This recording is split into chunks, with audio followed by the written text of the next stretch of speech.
She's been dubbed by President Donald Trump as the EU's tax lady, which hates the US. So what better guest could I wish for as the perfect person to open season 2 of my YouTube channel and Lights on Europe podcast for you. Obviously, we're talking about Margaret Vestager. Vestager. I'm sorry for my pronunciation to all of my Danish friends out there. In Brussels, we call her Margaret Vestager. I know it's not correct, but also there's no need to introduce her to any of you. She's the Executive Vice President of the European Commission in charge of digital age. Her lifelong political career needs no introduction. She's been one of the youngest serving chairwomen and ministers in her country, making it all the way to the very top of the European Commission, as we're now living the golden era for women. She's a big stand for empowerment and bringing much more authenticity and openness to the leadership of the European Union, coupled with very fierce grace and uncompromising attitude in the pursuit of European objectives. So I'm sure you will love this series of questions that she found time to answer on the first day that she got back to office after her break. Don't hesitate to immediately drop your likes, comments underneath this episode and share it with everybody around you who you feel stands for transforming the European leadership, stands for women empowerment, or cares simply about bringing Europe to a next level when it comes to our competitiveness and the way we live together. So enjoy.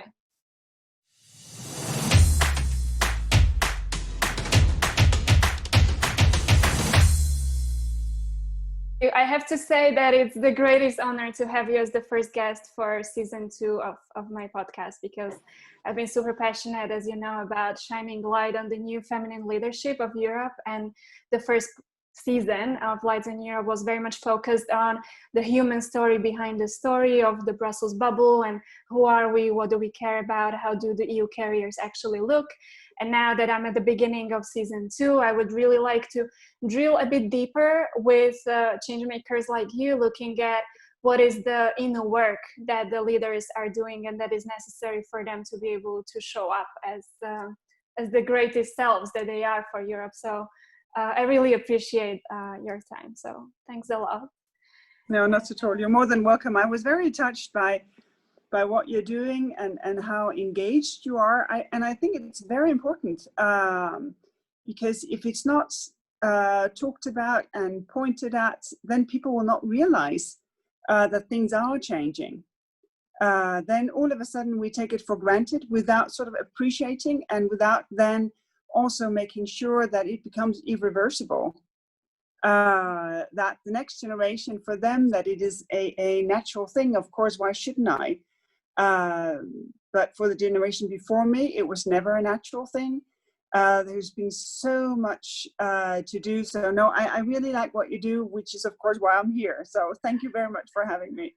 Excellent, excellent. So maybe just to dive deep into this whole concept of feminine leadership, I would be interested to hear from you what it is for you, because you're obviously praised and known for your ability to find that gentle balance between that fierce grace and really playing the power play with the biggest businesses and top politicians out there of the world, which require certain skills. But at the same time, you're also known for bringing that nourishment and that mothering and listening and kind attitude. So I find that really the magical combination of the masculine and feminine, which you're a perfect prototype of. So I would like to understand a little bit better, what is it for you and what is that ability for you to be able to tap into one or the other depending on the circumstances?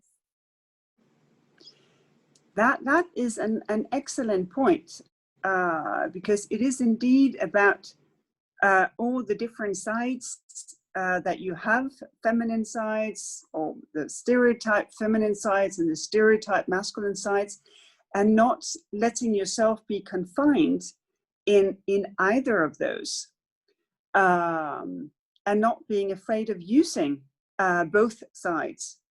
And I think you will also see that you get a more nuanced leadership as such when men also find the courage to be in touch with their female sides. And this is why I think there are so many good things that will happen when you have diverse leadership. first that you get sort of men and women and generations and different backgrounds, and you get so many different minds and different value judgments coming to the table. But also, I think that for the individual, when you see that people are different and they come with different sides and they're not afraid of using it, that in everyone brings out something very positive.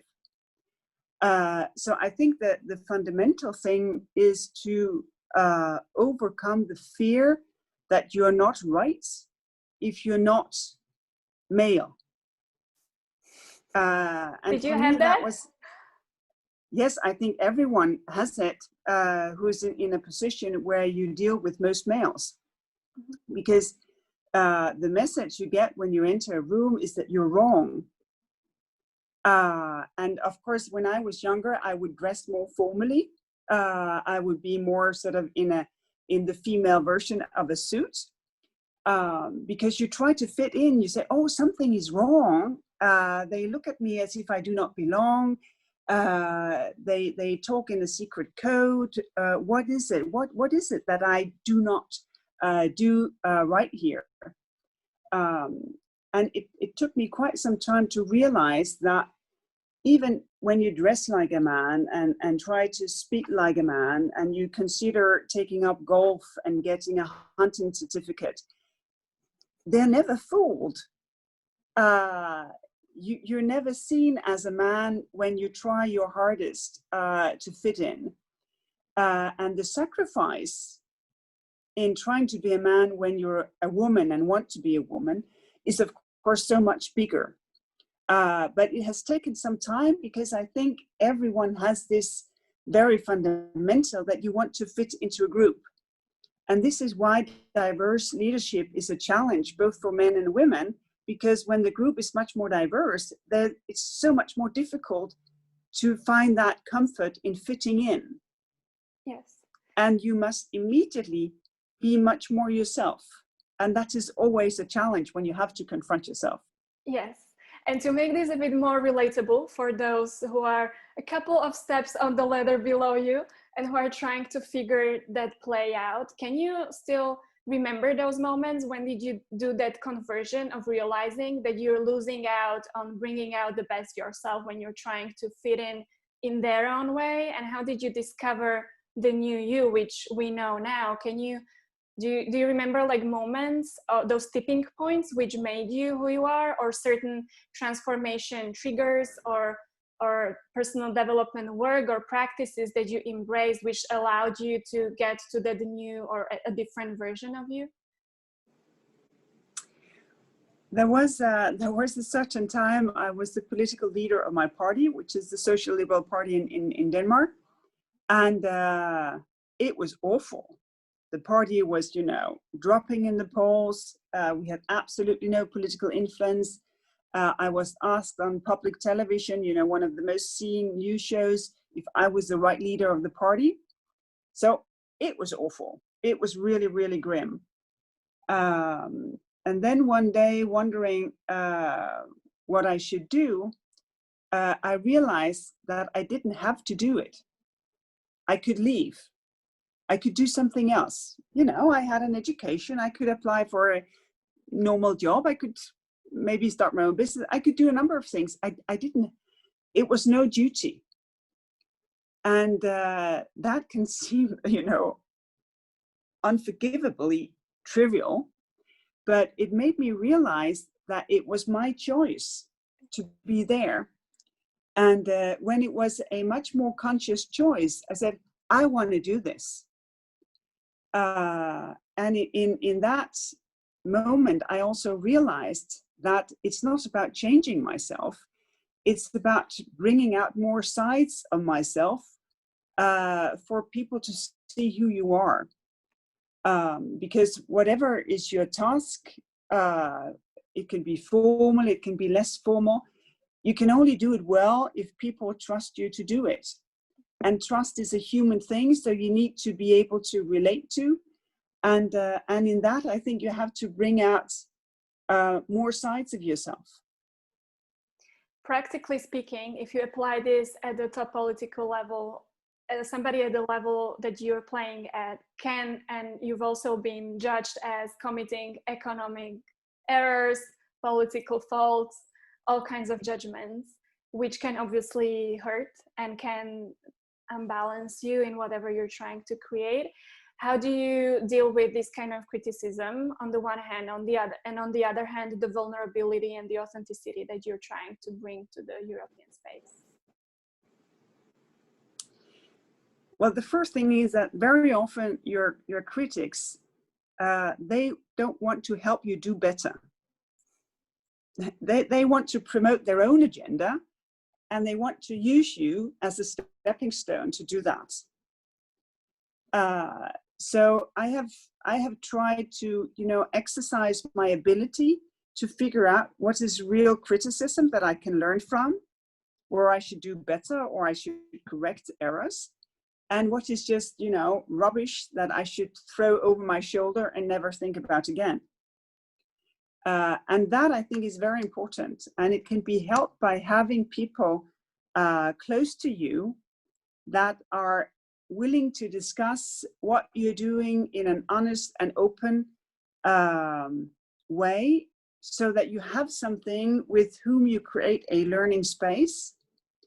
Because then the criticism that comes from people who, as I said, they don't want to help you, they just want to use you, then you can deal with that in a better way, because you have your own room to improve yourself and to learn. So you don't have to learn from your biggest critics, knowing that they want to hurt you and not to make you learn. Yes. And I've heard you speak to the power of a great team several times. And I've always been wondering, how do you work with the advice that you're getting? Because obviously you can never have all facts when you're taking your decisions. And it's very important to be able to tap into that inner knowing and trust some kind of an experience or intuition that probably you feel when you're taking those important decisions. Do you have, again, a practice, or is that a skill that you've worked on, or something that you've always had, that you were capable of hearing that inner voice and trusting the inner judgment? Well, I think the best advice is always to sleep on it. That's the first thing. Never decide, important things. Maybe a proposal. I think if you want to marry him, just say yes. But in any other circumstance, I think it's a good idea to sleep on it. And the second thing is to show those who give you advice that you trust them, that they have been thorough and thoughtful and going through the details. Because you should not redo what they have done in order to be able to give you advice, while at the same time making it absolutely clear that it's your decision. It's your responsibility. No matter what advice you have been given, it's your decision and your responsibility. And in that room, I find it easy also to be, devil's advocate, to ask people to turn 180 degrees, see things from a different side, because they know I trust them completely to have done their job. And it's not their responsibility if things goes wrong, it's mine. Yes, absolutely. And how do you balance all this with your private life? We know that your portfolio is endless, and you could be working 24 hours, and at the same time, media keep on reporting about your hobbies. You're a mother of 3. I've been wondering, what's your take on the ability of women of this era to have it all, also as a mother and as an executive woman? Do you think there's a price you're paying in your private life, or is the recipe to having it all probably having that partner who stands by your side and is a pillar that you can count on? What is your advice to women who are sometimes taking those choices at turning points of their careers, when they feel that they have to choose one or the other? Well, the thing is that you have it all, but maybe not as in the magazines. and maybe not as your mother had it, and maybe not as your grandma had it, but you have it all because it's your life. And of course it's different. We live different lives from what your sister may be doing, also within generations. And by saying that, I think it's very important to leave aside sort of the measuring stick. There is a perfect, because there are so many ways to work and to be a mother and to be a wife and to be a friend, and you have to weave it all together. And when once in a while, you know, I get sort of bad conscious and think, oh my God, I should do more of this or more of that or less of whatever. I try to figure out if that is a signal that I want to change things, or it's just sort of, you know, outer world perfection, measuring stick, sort of, you know, attacking me. Because then it's just, of course, false. Because of course you're having it all, it's your life and it's full. And I think if you're aware of sort of the triggers that will tell you whether you find that it's balanced in your way, then you can also late in life have children who have not, you know, shouted at you and said you should have done differently, but you say, but I did it as I wanted to do it. Yes. What about the physical well-being? We know that you're a jogger, and I don't know what other practices you do. Speaking more to the younger professionals who feel under that pressure to show up, create their careers, we all have imposter syndromes and perfectionism, and we're hyper committed to the cause to serve Europe. How do you balance that passion to serve with the risk of, for instance, burning out? Well, I think it's difficult to be a good decision maker and to stay on course if you do not leave time for yourself. It could be, you know, like walking to the job, or making sure that you do something completely out of the job, that you have just plain spare time on your hands where you do things that are not job related. Because, you know, we really need you. We need you to be here, to be engaged, to be passionate, and to be persistent. So, of course, doing so much that you burn out is horrible for the people with the burnouts, but it's also not good for anything else. And I think most people, when they come back from their vacation, hopefully having almost forgotten their password, they realize sort of that all the energy they put into having a clean desk before they left, now they're back, and all of a sudden you're back in it again. I think it's important to be able to exercise sort of the ability, I can leave this and come back renewed and refreshed without having a clean desk left behind me.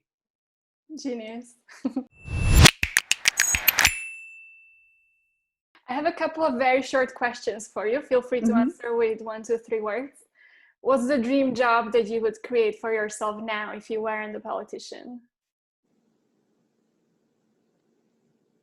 Oh, I would like to be, I have actually 3 things that I would want to be. I would like to be the hostess of a dance restaurant where you eat first and then you dance, because I always found it very annoying if you have to change location.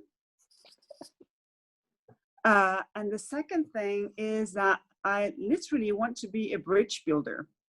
That was actually my original plan. I wanted to be a bridge building engineer. But then they decided on the Great Belt Bridge in Denmark, and then said, oh, it will be the last one. I was completely wrong. They built more bridges since then.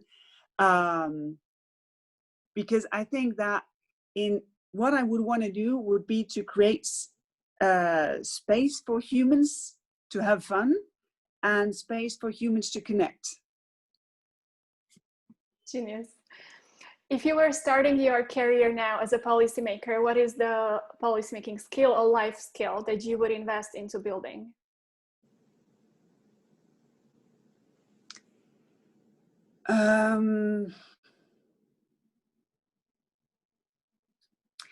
I think I would, if I was now to tell my younger self something, it would be not to worry so much and not to think that everything should be done in a hurry.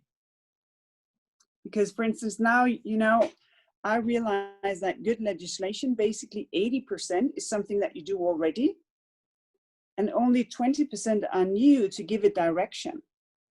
Because then you can actually implement it. It can become real. If you want to do things 100% new, very few people or people working in systems can cope with it. So you need to take things step by step. And I think that robustness and patience is very important in order to achieve your goals, because this is the only way to get people on board. Yeah. Is there a strength that you have that can turn out being a weakness, or a weakness that you would like to work on to improve your leadership? Oh, I think that is one of the most common games in job interviews when people say, "Oh, I have this weakness," and then it turns out to be a strength.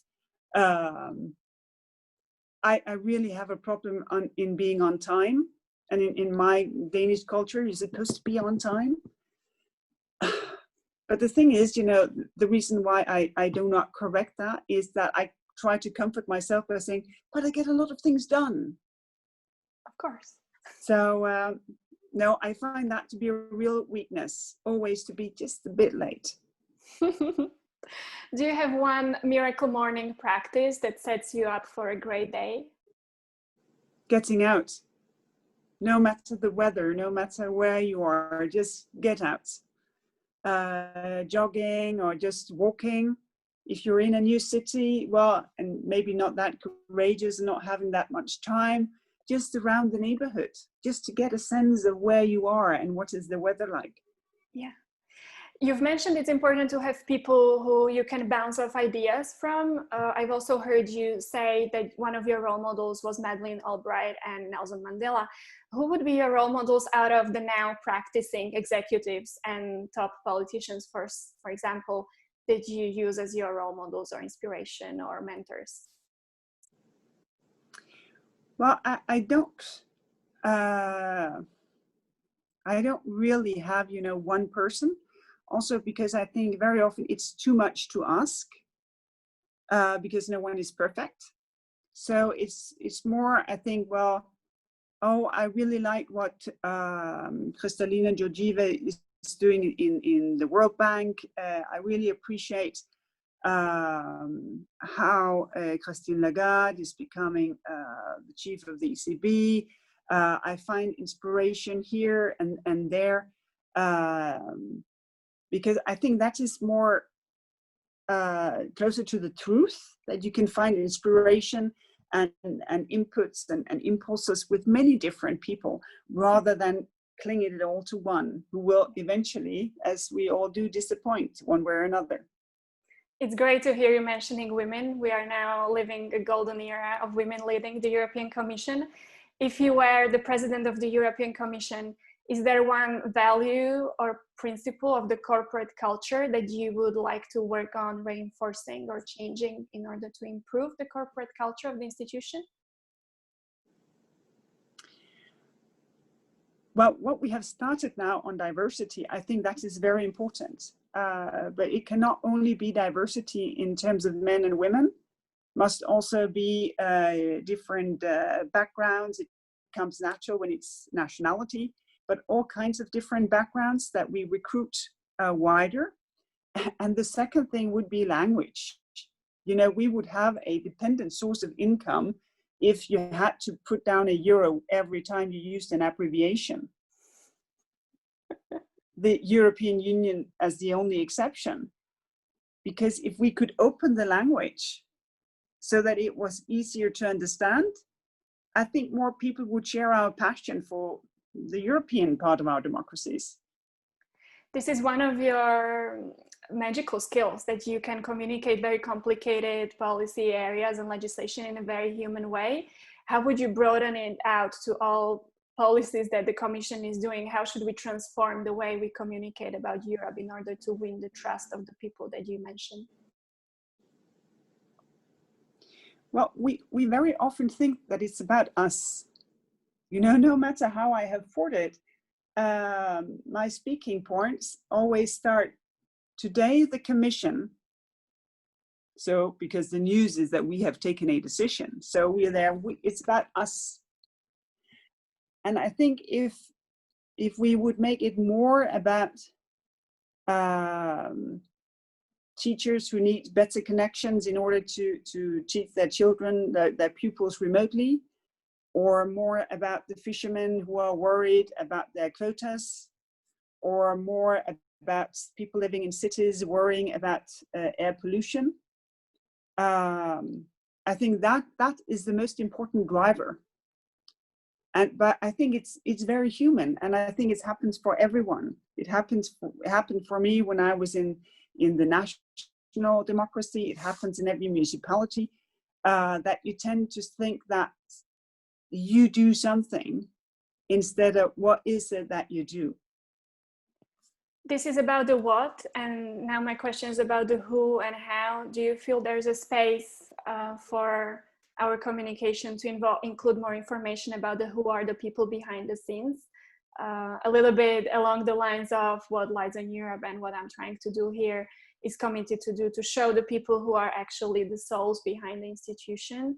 Do you feel there's an important function or value in doing this, or an administration, a political system per se, is supposed to be communicating primarily the value of what we're doing and what is the concrete deliverable for the people?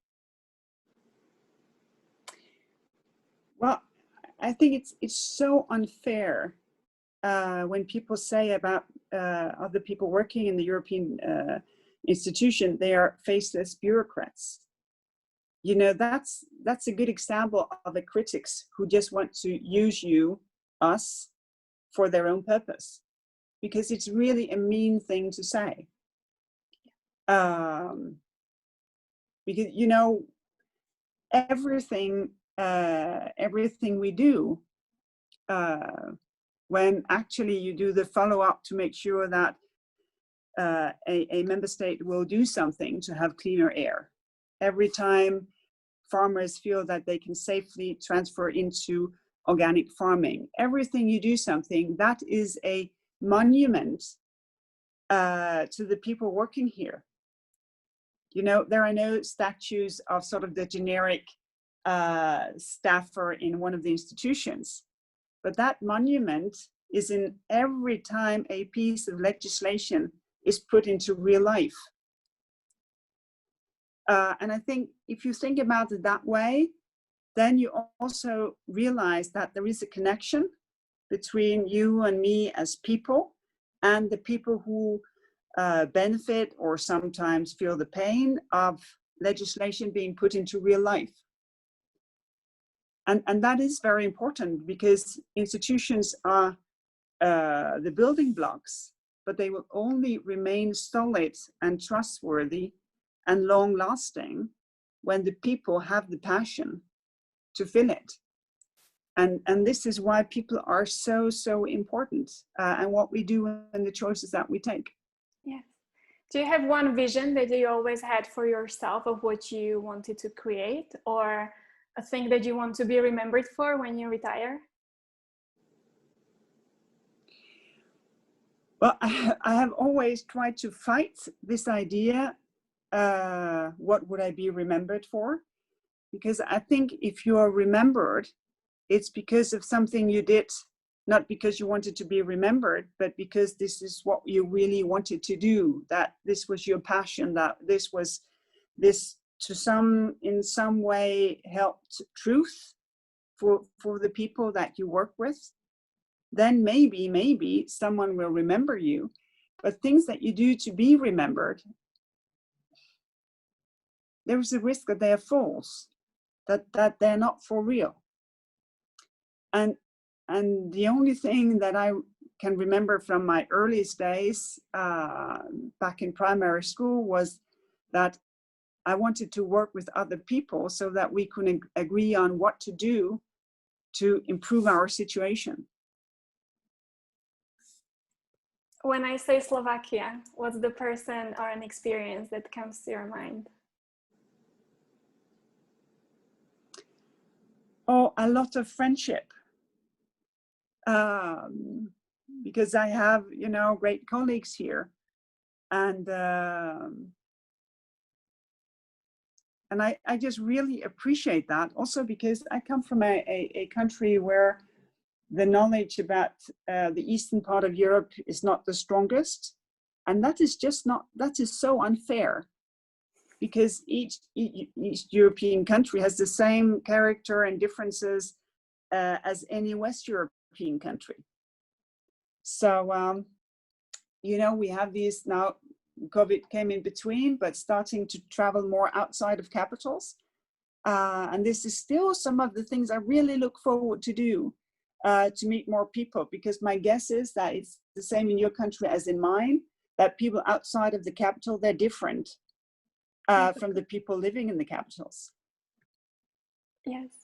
And the last thing, tell us just what's your message in terms of shining more light on Europe. This is what we came here to do, to show people the humanity and the leadership and the highs and lows of who are the people who are trying to bring Europe forward. So a free stage for you now.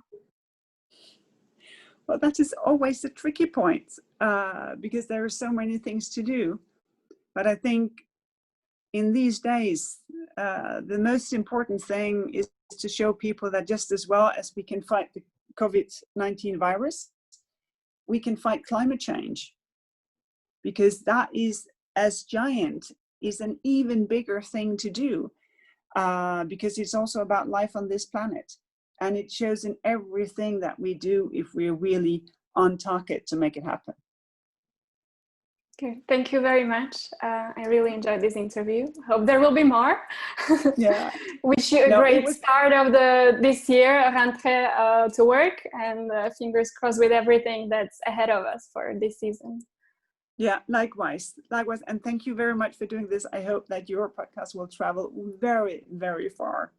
Thank you. It will. Also, thanks to your help. No, not at all. Take care. Take care.